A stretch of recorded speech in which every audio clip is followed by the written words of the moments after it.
Significant role player in the energy market. However, the gas industry faces an array of challenges that need urgent attention. To tell us more, we are joined by Chris Bredenhann from PwC Africa Oil and Gas Advisory Leader. All right, he's in our Sea Point studios. It's good to have you. Thank you very, very much for being our guest on the program, Chris. Pleasure. Good morning.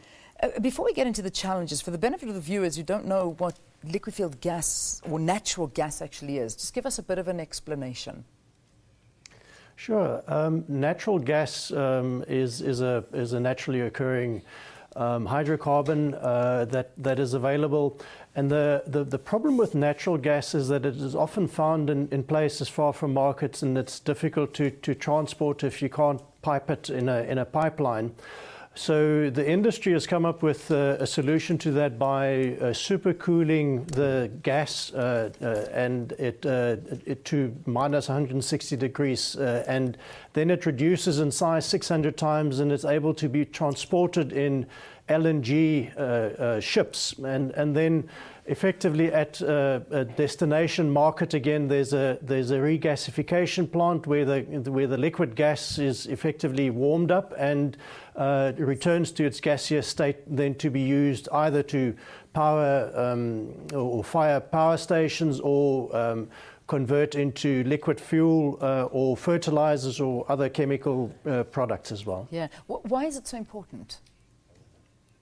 I think there are two angles to that. I mean, firstly, in the global energy space, there's been lots of talk in the oil and gas industry around peak oil, and the argument being made that hydrocarbons and oil has peaked, and that we won't find any more. But if you took a bigger view, then you would find that natural gas is abundant, and excluding some alternative natural gases in the form of shale gas, even the conventional gas, there's probably more than 200 years worth of natural gas supply available. So as an alternative to oil, natural gas is available to provide energy to the world.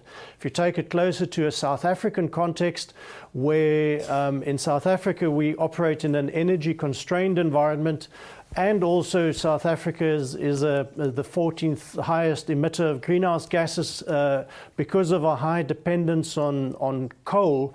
Natural gas is one element in the energy mix that could, one, give us additional energy, and two, give us a source of energy that is lower in greenhouse gas emissions as well. So it's important from our point of view of an energy mix that our government has also indicated that needs to change through the introduction of things like renewable energy, but also the increase of natural gas in that mix to reduce our dependence on coal that is high in greenhouse gas emissions. Yeah, it certainly is, and I mean, there's always this wanting of a shift away from that form of energy supply. Where does South Africa stand when it comes to the liquefied natural gas? So South Africa has very limited natural gas resources at the moment, and from a producing of natural gas point of view, you have PwC that produce gas for own use, and unfortunately is close to the end of their life of their existing gas fields, and are in an exploration program at the moment to extend the life of their gas to liquids plant. And as a result, we're not an LNG producing nation. That requires you to have significant resources. What we are looking at as a country is importing LNG as an alternative energy source, to do mainly two things. One, to potentially provide additional feedstock for PwC's gas to liquids plant in Mossel Bay, but also to answer the call for a change in the energy mix and provide additional feedstock for electricity generation in South Africa. There's been talk about natural gas as a source of energy for power generation in the Integrated Resource Plan, as well as mentioned in the National Development Plan.